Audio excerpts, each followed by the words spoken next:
So here's how you can save a private video on YouTube.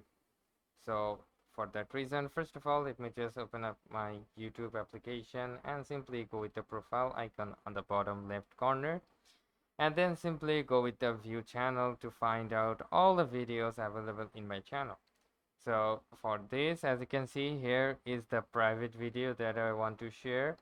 So for that reason, I will go and tap on the three dots on the right upper side of this video, and then simply go with the edit option. Now we need to hold a second, and then we will find out the visibility option right over here. So simply select the visibility and go with the unlist option, and simply go back and save it up. So once you have make it unlisted, then simply go with the three dots once again and go with the share option. You will find, after clicking on this video, you will find the share option, and simply go with the copy link and share the video to the person that you want to share.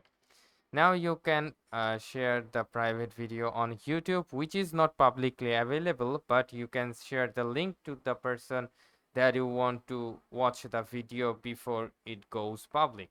So that's how you can simply do it. Hope this video helps you out. If yes, please leave a like and have a very good day.